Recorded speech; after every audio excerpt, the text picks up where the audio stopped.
Hello, folks. Welcome back to another webinar. Thank you for joining us today. I am Oscar Avila, President of the ISOC Cybersecurity SIG. I am delighted to moderate today's webinar. We will have Mr. Alexander Seger talking about the Budapest Convention and the advances on the Cloud Electronic Evidence Protocol. As you know, the Budapest Convention is the flagship legal instrument in the fight against the global cybercrime. In that battle, criminal justice authorities need to be able to secure electronic evidence, including on servers in the cloud, to protect society and individuals against cybercrime. The powers to obtain such evidence must be subject to data protection and other safeguards. To formally introduce our guest speaker, Mr. Alexander Seger, he has been with the Council of Europe since 1999. He is the Executive Secretary of the Committee of the Paris to the Budapest Convention in France, and also heading the Cybersecurity Program Office of the Council of Europe in Romania, which is responsible for global capacity building on cybercrime. Before 1999, he was with what now is the United Nations Office on Drugs and Crime in Vienna, Austria, Laos, and Pakistan. Mr. Seger is from Germany and holds a PhD in political science, law, and social anthropology. Before turning over to Mr. Seger, let me convey this message to the participants. At the end, we will have 15 minutes for the Q&A session. Questions must be posted at any time on the Q&A box, and the webinar is being recorded and will be posted on our YouTube channel. Mr. Seger, welcome, and thank you for joining us and accepting the invitation. The mic is all yours. Thank you, Oscar. Pleasure to be with you and to have so many people in this webinar.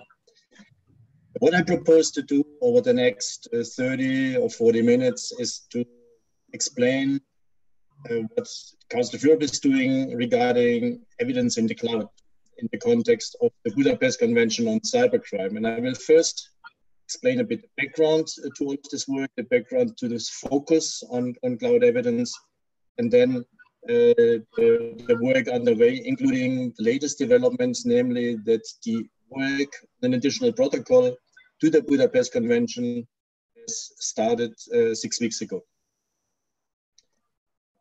Explaining a bit the approach to allow you to bring this into put this into context is the approach of the Council of Europe on cybercrime is a triangle. We call it a dynamic triangle in a way. We have on the one hand, we have common standards, and that includes in particular the Budapest Convention on cybercrime, but also other instruments on data protection, on laundering, on the prevention of terrorism, on protection of children. So many instruments in addition to the Budapest Convention come into play here. Then we have a follow-up mechanism, the Committee of the Parties, the Cybercrime Convention Committee. And finally, we have we focus on capacity building to help countries implement the Budapest Convention, but also to follow up to recommendations coming out from the Cybercrime Convention Committee. I'll explain a bit more in a minute about these different elements of this triangle. And all of this, because we're Council of Europe, we're focusing on human rights, democracy, and the rule of law. So all of this approach on cybercrime is to protect you against cybercrime, but also to protect your rights in cyberspace. The Budapest Convention is called Budapest Convention because it was open for signature in Budapest, Hungary in November 2001. So it is now 16 years old. It basically requires parties to this treaty to do three things. First, to criminalize certain conduct, namely attacks against and by means of computers. Secondly, to provide law enforcement authorities, criminal justice authorities to secure electronic evidence, not only in relation to cybercrime, but in relation to any crime. And finally, to engage in effective international cooperation. And at the moment, we have 56 parties. And the latest parties, by the way, Oscar, is Costa Rica. Costa Rica joined about a month ago or 6 weeks ago.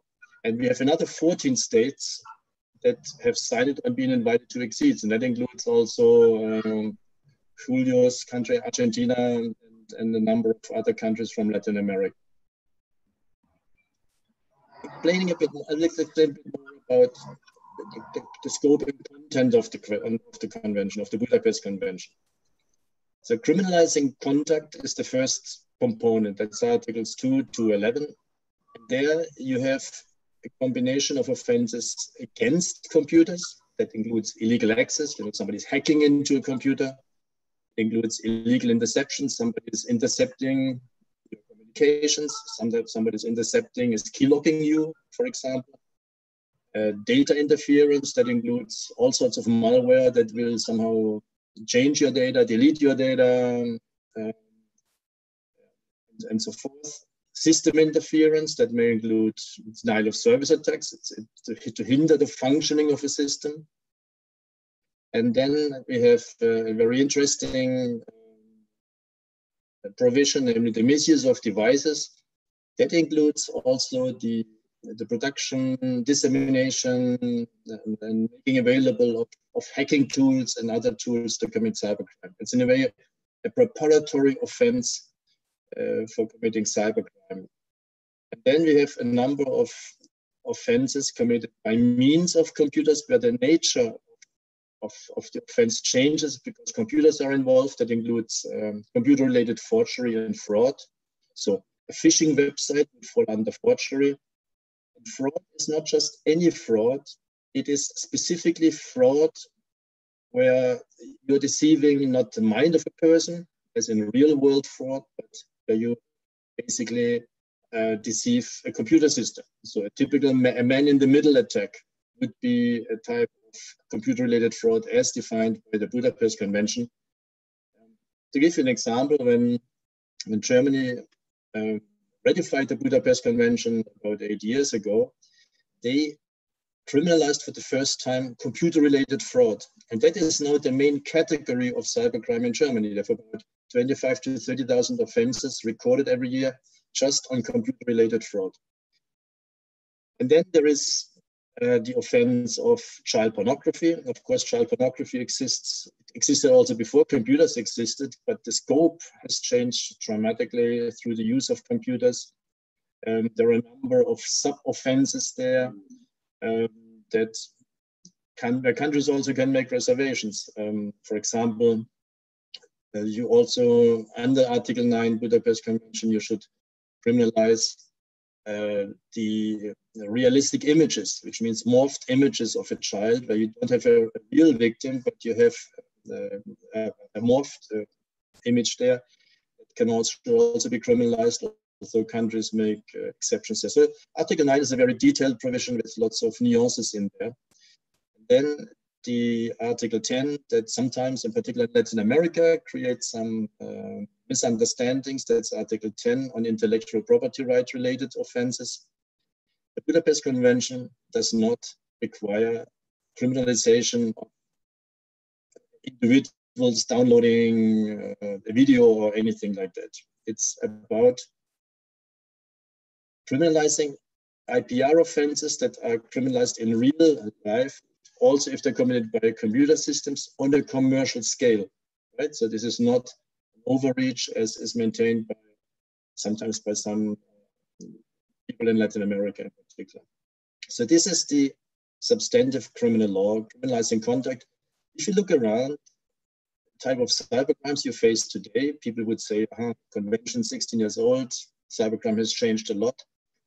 Most offenses today still consist of a combination of one of these offenses or a combination of these offenses. So I think in most cases you can still cover also today's phenomena of cybercrime. Very important.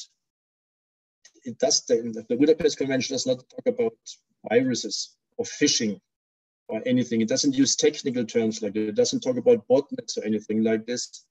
It talks about contact, and it's technology neutral. That's why it's also still applicable today, although in 2001 botnets did not exist yet.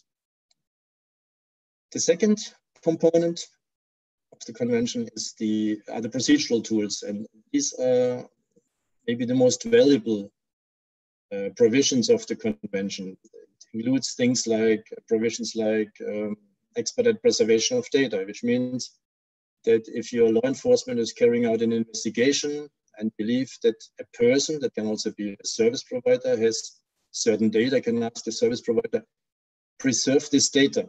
I need time to go to a judge to get the authority to disclose it. Important provisions on search and seizure, on production orders, on the interception of data. And all of these procedural powers are to be limited by rule of law safeguards. Very important, Article 15 is very dear to the Council of Europe. So these are the procedural powers. What we see in practice is that countries don't find it too difficult to criminalize conduct.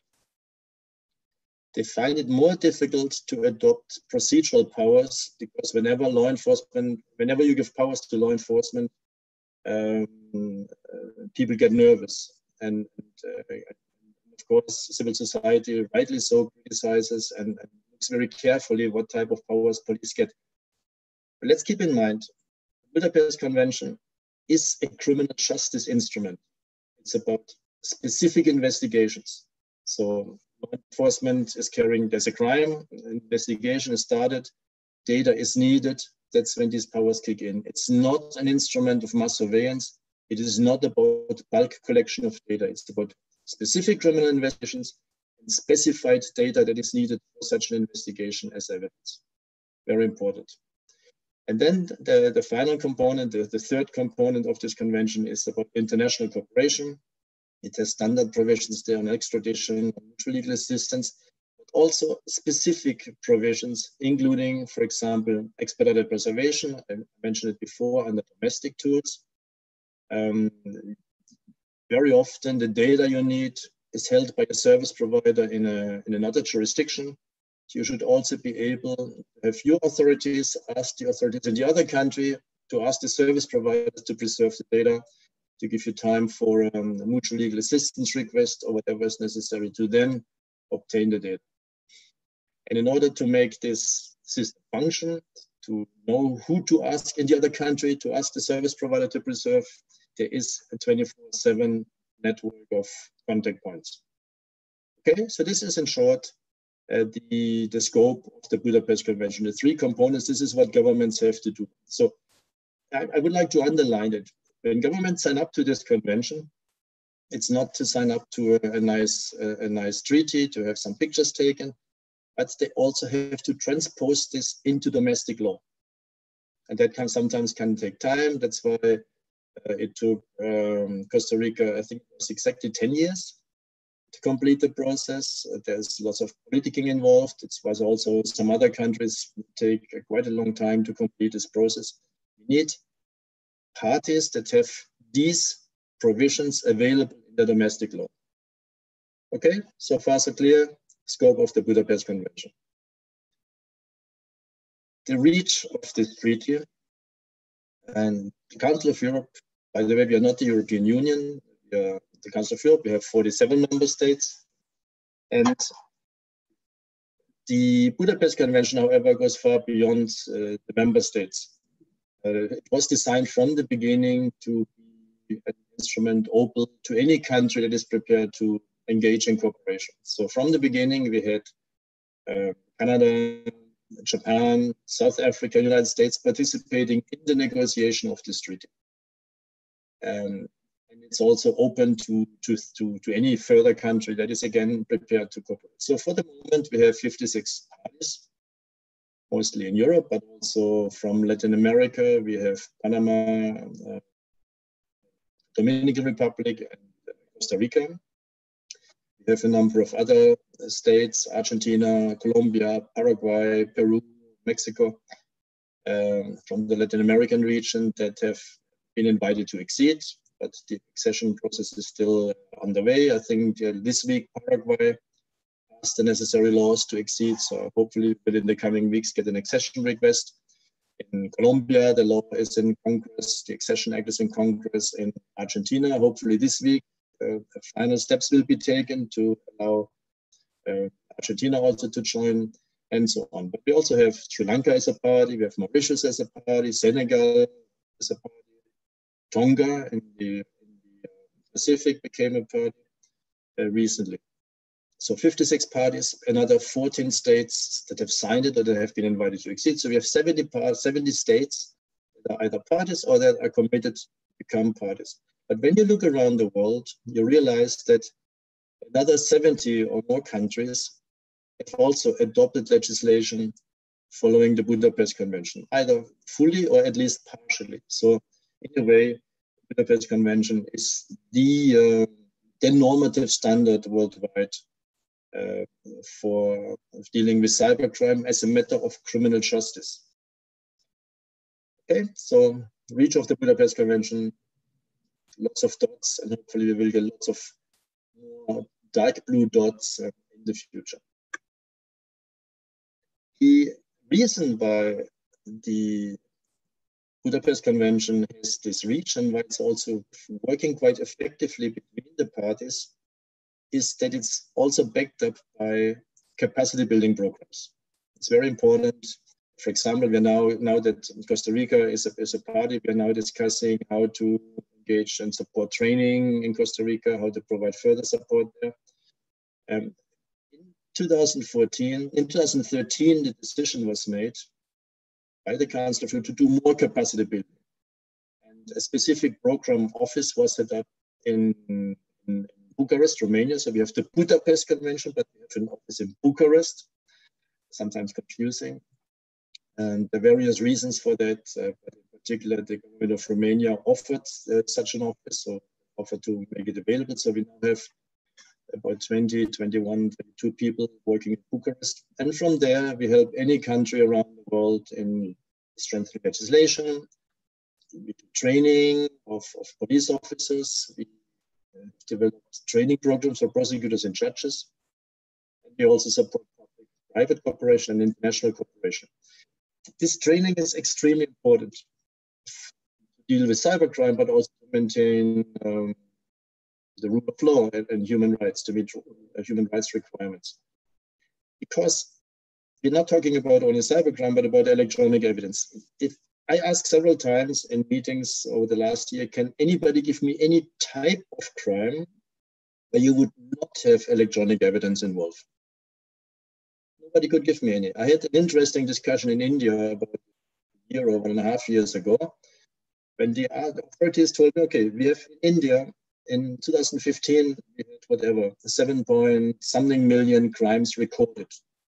And out of the 7 million or more crimes recorded, only about 6,000 or 7,000 were cybercrime. It's a tiny fraction. But we have 300,000 to 400,000 crimes against women, rape, other violence against women. Why should cybercrime be a priority and not violence against women? And then we discussed, and it was concluded that also in cases of violence against women, rape, and so on, there may be evidence on a computer system. You have location data of a suspect. You may have the search history on the internet of a suspect. You may have a suspect having groomed a victim over time. Again, it's electronic evidence. So in short, any crime these days, any type of crime these days may entail electronic evidence. But it also means that any judge, any prosecutor, any law enforcement official will come across electronic evidence. And the judge will then have to decide, do I accept this evidence or do I dismiss it?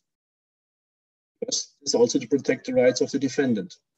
So therefore, it is very important that over time, all judges, all prosecutors have at least basic training with regard to cybercrime and electronic evidence.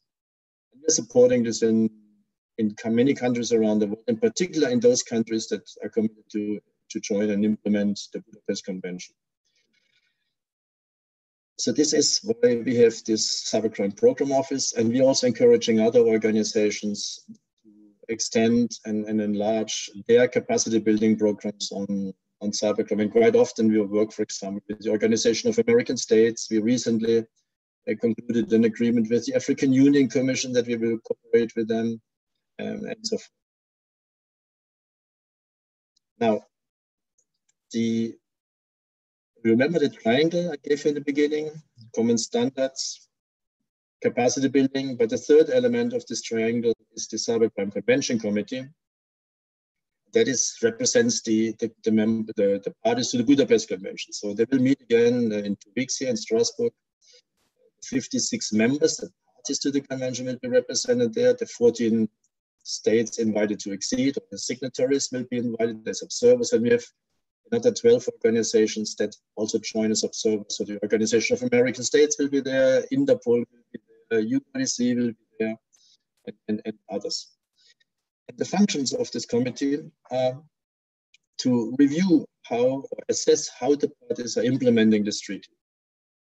A number of evaluation rounds have taken place. So we checked how did parties implement the expedited preservation provisions. How are they dealing with sanctions and measures? What type of sanctions, penalties do they have for cybercrime, and so forth? Or how are the international cooperation provisions functioning? A very important assessment to that effect was completed in 2014. That was one of the reasons why now we are also discussing solutions on access to evidence in the cloud. And a very important tool, guidance notes. I mentioned before that the Budapest Convention is technology neutral.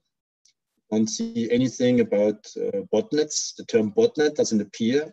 But countries want still to know, how do we deal with botnets? So there is one guidance note on botnets. Okay, it shows which provisions of the convention apply to address botnets or identity theft. Or, where is my phone? I had a phone somewhere. Is a mobile phone, a smartphone, a computer system in the meaning of the Budapest Convention? Does the Budapest Convention apply to tablets, smartphones, and so on? The answer is yes. It's a guidance note. The very important guidance note was adopted in the beginning of this year, in February 2017, on production orders can be issued to service providers that are offering a service in your territory without being in your territory. I'll come back to that. Facebook, for example, may be offering a service in your countries. You may use Facebook, but Facebook is actually not there. So can your authorities ask Facebook to disclose data? I'll come back to that. Then the committee can also draft legal instruments. This is now underway, and the committee started to draft a new additional protocol to the Budapest Convention. So it is the context. We have common standards, Budapest Convention, data protection, other standards. We have the capacity building programs, and we have the Cybercrime Convention. These are the elements. And for some years now, which started actually in 2012, but then more intensively in 2015, the Cybercrime Convention Committee looked into what are the key issues regarding electronic evidence these days. And the challenges are so enormous that actually, if I were a police officer, I would be extremely frustrated because of simply the scale and quantity of cybercrime, the number of devices that are now available, the number of users that are all over the world, and the number of victims. And then a lot of technical challenges, virtual private networks, Tor, use of Tor, encryption, network address translators, and so forth. An enormous technical challenge to securing electronic evidence. And a particular problem is cloud computing. You know, law enforcement powers can normally only be applied on the territory of that law enforcement authority. A police officer here in France can only enforce the law here in France. A law enforcement officer here in France cannot enforce the law in Costa Rica or in the United States. If there's an issue in Costa Rica or United States, the French law enforcement has to ask cooperation from their counterparts in those countries. Now, the problem is that on the one hand, we have this territoriality principle that governs law enforcement. On the other hand, we have cloud computing where the data may be and the systems may be anywhere. The systems are distributed, the data is distributed, and the evidence is distributed. How can we deal with that? Quite often we have situations where we don't know where the data is. Let's assume you're arresting somebody. The computer is still open. Can you access the cloud account? Can you access the email account? Are you intruding on foreign territory? You don't know. At that moment, you may not know where you are and where you're going. Or you have an attack via Tor. Who do you send an MLA request to? You have no idea where the attack comes from unless you start trying to investigate. And so on. You have no idea where the attack comes. You have no idea to whom you should send a mutual legal assistance request.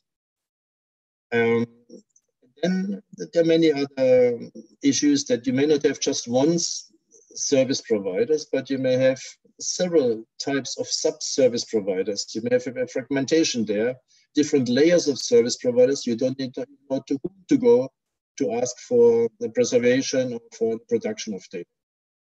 So these are enormous challenges. And at the same time, we realize that the traditional system of mutual legal assistance does not always function. Sometimes you don't know to whom to send a mutual legal assistance request.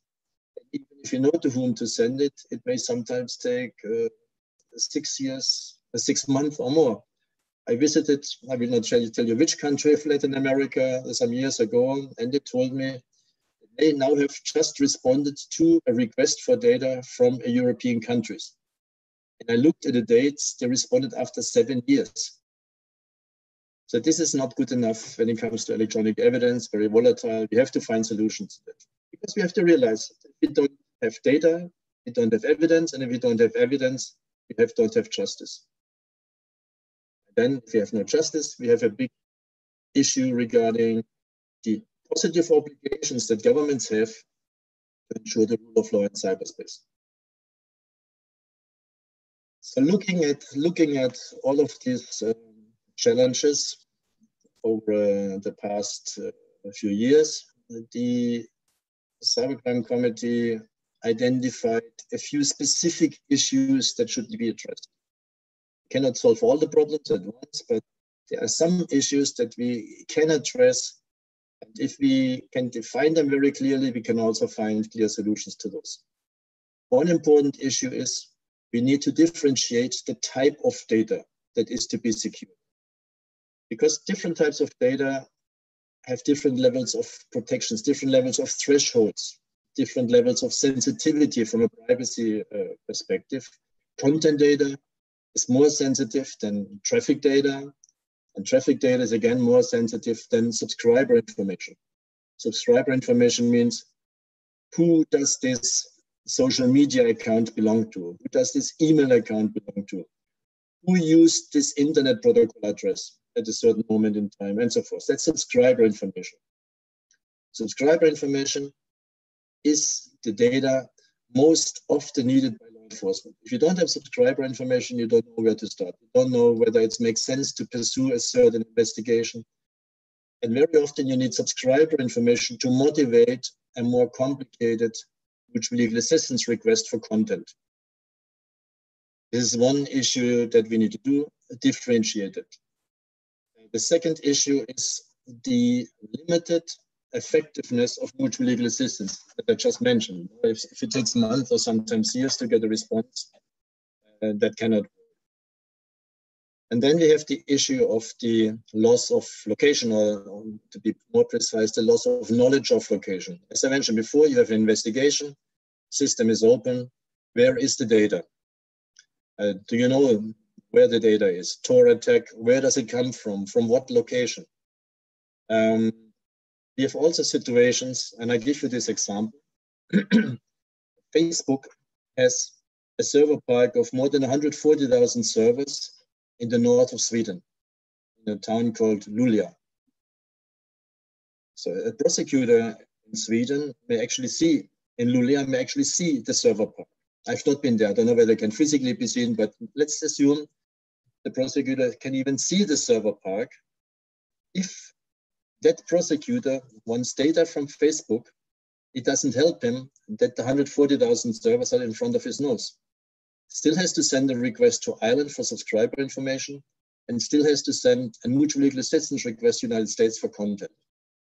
That's the reality. So location of the server, in this case, doesn't really help much. So what we see in reality is that governments find their own solutions about extending searches from one computer to another one, even if the computer is another country. to access computers, transporter, and so on. So we have a jungle. We have a jungle of unilateral, bilateral solutions that creates risks to rule of law, that creates risks to sovereignty, that creates risks to international relations.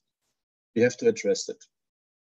Then another point to be addressed is, where is the provider? If Facebook is offering a service to me here in France, are they not here? What does it mean, offering a service? How can we define that? When is there a sufficient connection between a service on my territory and my territory to justify that law enforcement powers apply here? Then we have something interesting, and I will explain this because it's a very positive thing for law enforcement, but it also creates risks. And that is that United States providers have the possibility of voluntarily disclosing subscriber information. Content is more complicated in an emergency situation, but normally not. Normally you have to go via M&A, but subscriber information can be voluntarily disclosed by US providers. I'll come back to that. And we have the issue of emergency procedures. Do we need specific situations if there is an imminent terrorist attack that we know and we need data, or an ongoing attack and we need data, or a child is being abused? Can we have emergency procedures to immediately have the disclosure of data from another territory, and so on? Then we have the issue of data protection. Some of you may know that there's already a strong data protection regime in Europe. There's Union data protection instruments, there's Council of Europe data protection instruments. But again, the situation will become even more challenging from May next year when the new European Union's data protection rules become applicable. And that will become complicated because some of the service providers, such as Facebook's, for the purposes of disclosing data, may sit in Ireland and not in the United States, and European data protection rules apply to them. Now, to come back to this voluntary cooperation regime, we checked, we discussed in some detail and so on. We checked for 6 providers: Apple, Facebook, Google, Microsoft, Twitter, and Yahoo. Of course, there are many other providers, but for these 6, we checked the data, we checked their transparency reports. We realized that the parties to the Budapest Convention in 2015, at that time, we had about 40 or 45 parties. And if you take out the USA, because the USA is already in the USA, sent almost 140,000 requests directly to these providers. So Germany sent almost 30,000 requests directly to these 6 providers. Same for France, same for United Kingdom, others much less. And in 60% of the cases, these 6 providers, on average, provided some data, some or all the data requests. That's subscriber information, right? We're not talking about contents or anything else. We talk about subscriber information. So in 60% of the cases, there was a response. Again, for law enforcement, this is great. So these requests were not sent, let's say, from France via the US authorities. They were directly sent to these providers. This is positive because it avoids bureaucracy, helps law enforcement to get investigations started. But then it raises also a number of rule of law issues, because now it is the providers who decide whether or not to respond to a lawful request, and also whether to notify customers. I'll give you one example of one European prosecutor who asked one US provider to disclose data regarding an email account in relation of a terrorism offense. And that provider said, yeah, but it's our policy to inform the customer of this request. So the prosecutor asked, what will you tell the customer? In this case, the suspected terrorist. Well, we tell them the contact details of the prosecutor who requested this data. Of course, this prosecutor in the European countries abstained from insisting on this request, because he would have created risk to his own life if the suspected terrorist knew that this European prosecutor with this contact details at this address is investigating. Anyway, there are a number of other issues that are related to concerns around this voluntary cooperation regime. The bottom line is we need a clearer, more stable framework. Okay, so following several years of analysis and hearings with law enforcement, of course, but also with industry, with civil society, with data protection authorities, the committee adopted between November last year and June this year 5 solutions. The first one is more efficient mutual legal assistance. The second one is a guidance note on Article 18. I come to that. The third one on domestic rules on production orders. The fourth one, a set of practical measures to cooperate with providers. And the fifth one, to launch negotiation of a protocol to the Budapest Convention. More efficient mutual legal assistance, that's, I think normally everybody should be able to agree upon.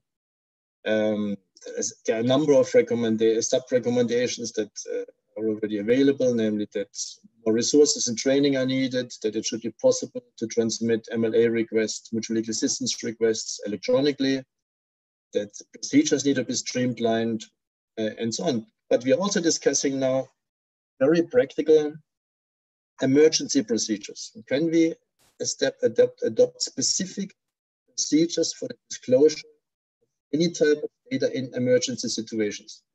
This is what we now need to focus on. Again, a number of solutions in relation to make mutual legal assistance more efficient. This basically was agreed last year in November, but now we need to work on some of the details. The second one, and this was a very complicated solution.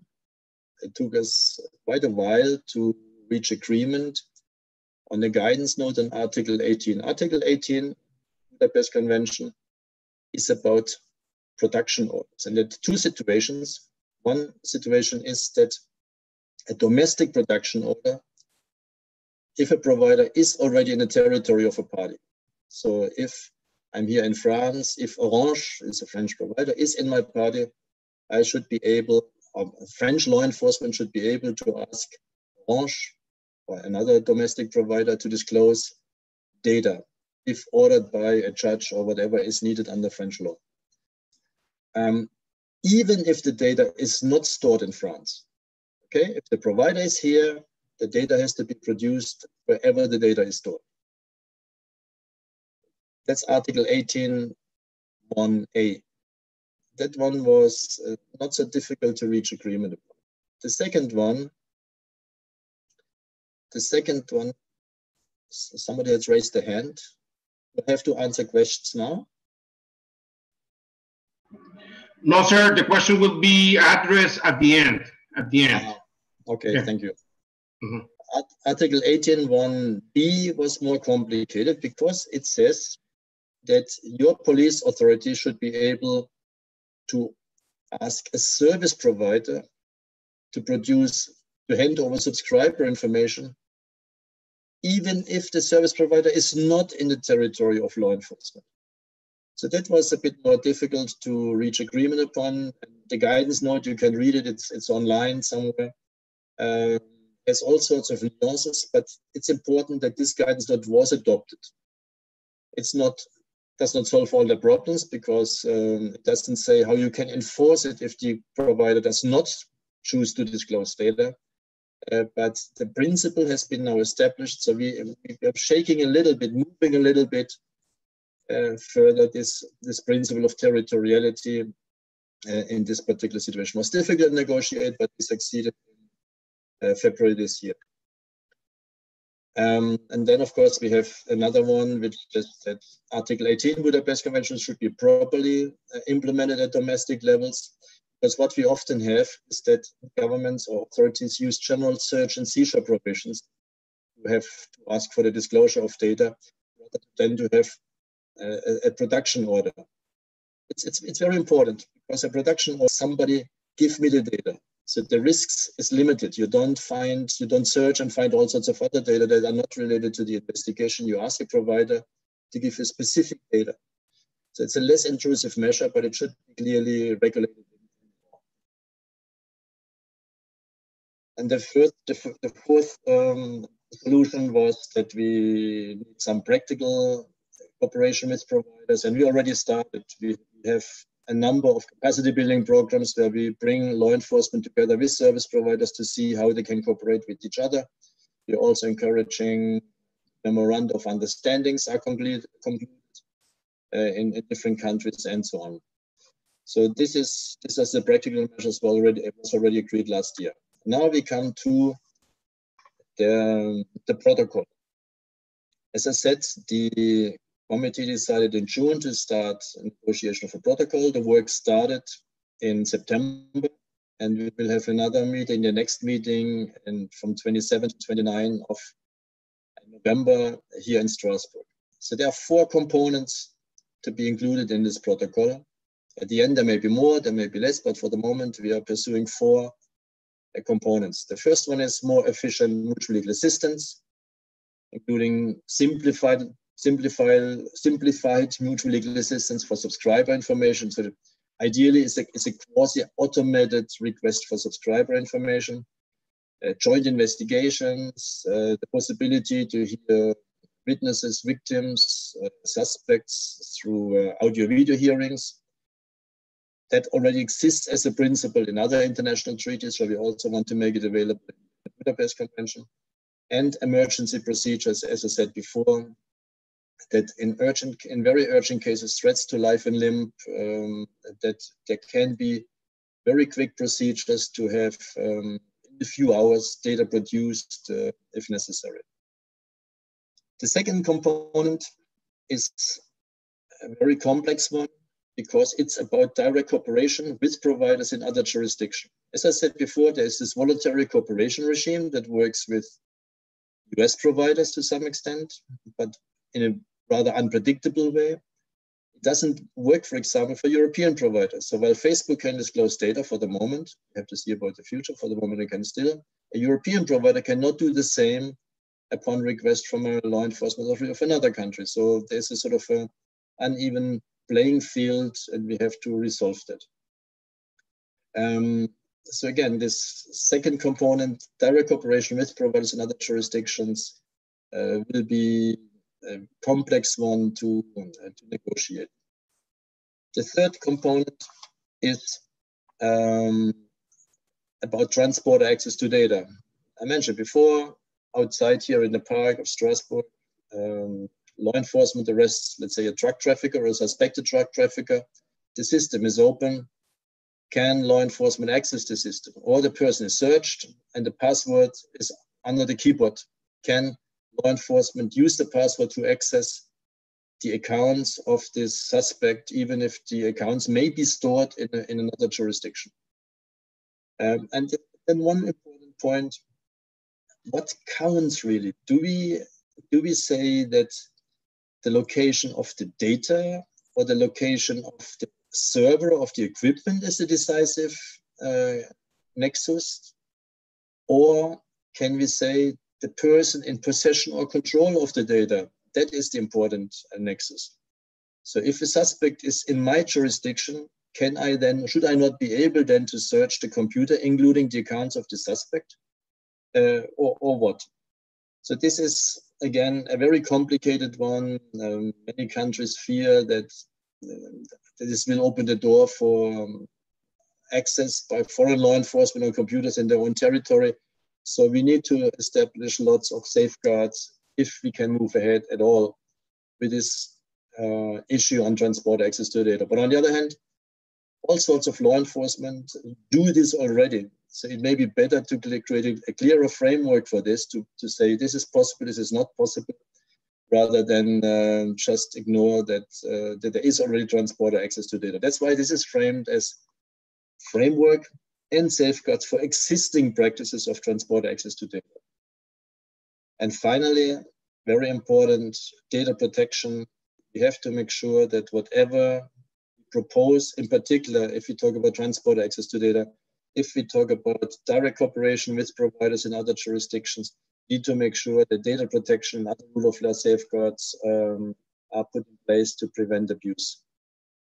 So to conclude my presentation here, the terms of reference for the protocol were adopted in June this year.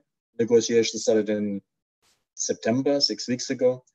And we hope that negotiations will be completed by December 2019. If you're optimistic, this may be possible. So this is where we are, and now I'm open to questions. Thank you, Mr. Seger, for the presentation. And let's move to the Q&A session. I have here Luciano Mochinero, and I will read the question literally. As the convention is currently working, since some countries are still adhered to but in the case of Daniel K. against Telecom Germany, the court of that country had decided to destroy the evidence since the investigation had been completed.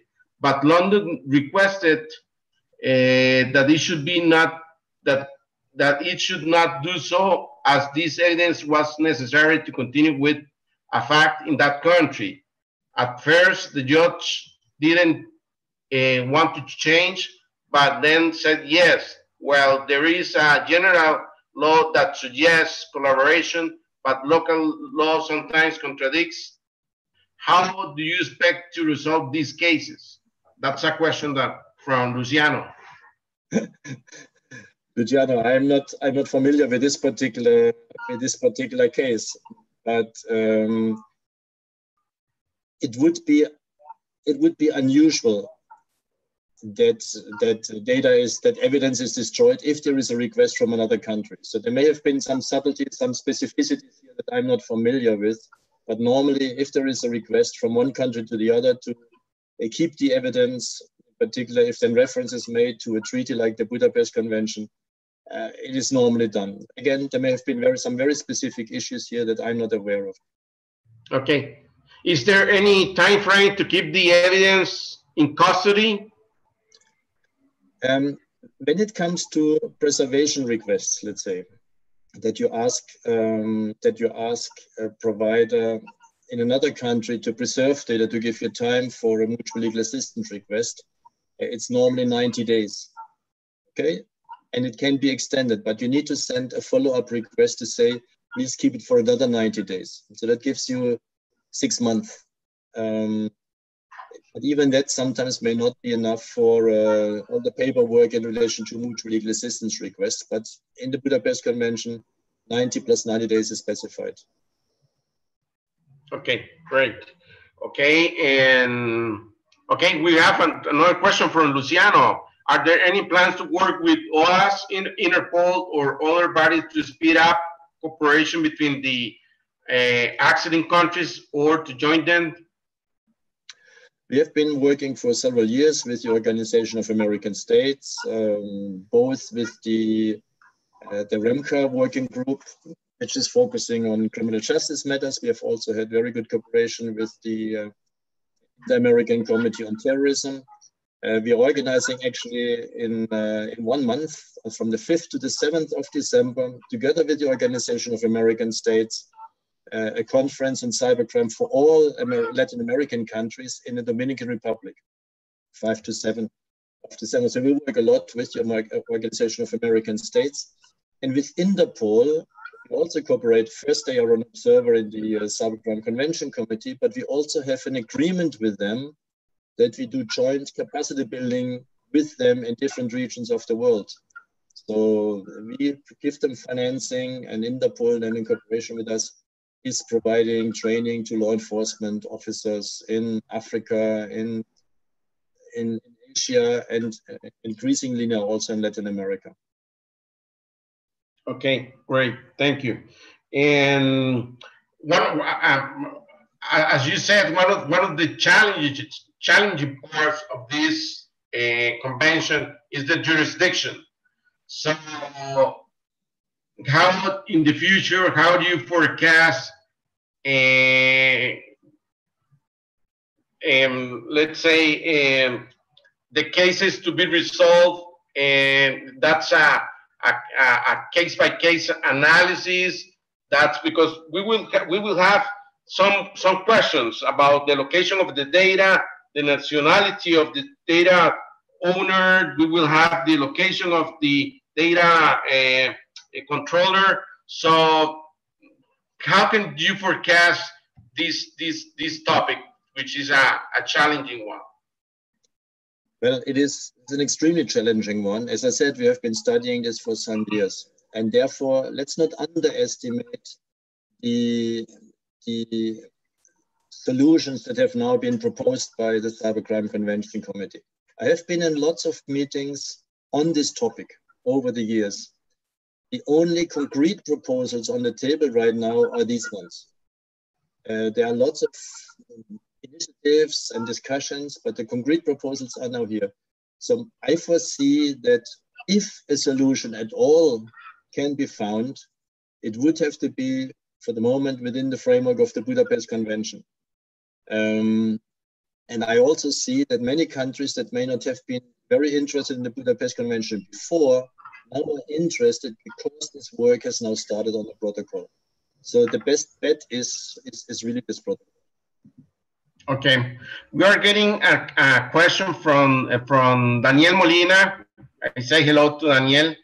He says, is there any protocol to manage a rejected request for cooperation from a non-signatory country? Not that I know. Okay. Okay. You know, you can. It helps already if a country that is not signatory at least puts in place legislation aligned with the provisions of the Budapest Convention. That already helps, because then you have already a similar level of criminalization in different countries. So that, you know, if you cooperate with another country, you have to meet the dual criminality principle. Something has to be an offense in your country, but has to be in a similar way an offense in the other country. If not, the other country may not cooperate. For example, in some countries, all type of pornography is prohibited, not only child pornography, but all type of pornography. In other countries, it is not. If you now send a request to Germany or the Netherlands or the United States, where pornography is allowed, you will not get cooperation, right? So if countries implement unilaterally in their own country the provisions of the Budapest Convention, at least for those offenses, you then have the dual criminality principle would be met. If you also adopt the procedural powers unilaterally in your own country, that also means it's easier to recognize the evidence collected in the other country in your own country and vice versa. So that helps already. But to benefit from the full arsenal of possibilities of the Budapest Convention, you have to become a party. Okay.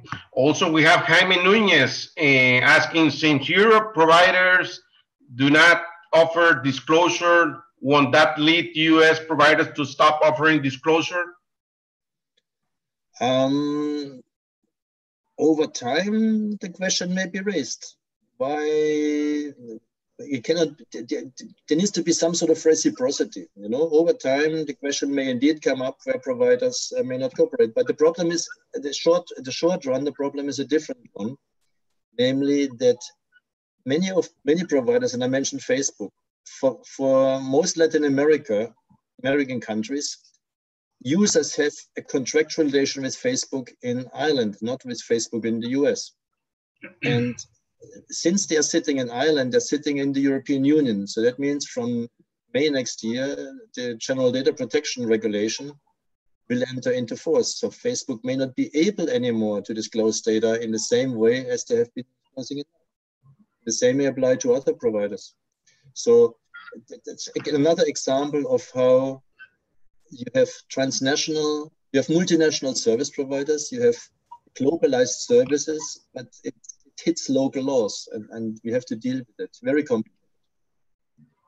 Okay. Well, we have no more questions, but taking the space, I will say that a big percentage of the attendees are from Latin America. So can you say something to them in terms of you know, promoting the Budapest Convention on their home countries and taking the steps to make this happen? Because if we look to the region, we have, I don't know, I would say that we will have, I guess, 4 or 5 countries that are part of the convention. So I don't know if you want to say something to them that would be useful. The first thing I want to say is that we have 9 countries from Latin America that are either parties or that have been invited to exceed. So it's not so bad. Of course, we would like to have another 30 countries from Latin America to join. It is important to underline that the Budapest Convention is not an instrument to overreach. It's not an instrument to give powers to law enforcement to intercept and do all sorts of things that make people very nervous. It's an instrument to protect the rule of law. And it's important that the specific procedural powers of the convention are transposed into domestic law.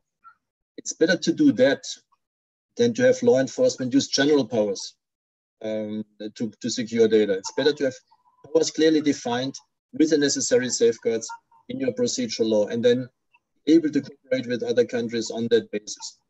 I think overall, it will make Latin America safer, it will make users in Latin America safer, but it will also enhance the protection of the rights of individuals in Latin America. So I think we're on a good track. I'm very happy that Costa Rica made this step. I'm very happy that Paraguay and Argentina are about to make this step. Peru also is about to make this step. Colombia will hopefully join in the course of 2018. They're also very advanced. I hope that other countries of Latin America will join their example. Okay, great. Well, it has been very, very useful information, and I appreciate your collaboration with our group. We have no questions. So, and again, I appreciate your time and the kindness to share your knowledge with our group members. A great pleasure. You can repeat this at some point again. Okay. Thank you, sir. And we finish the webinar. Thank you. Thanks a lot. All the best. Bye-bye. Okay, thank you. Adios. Okay, bye-bye.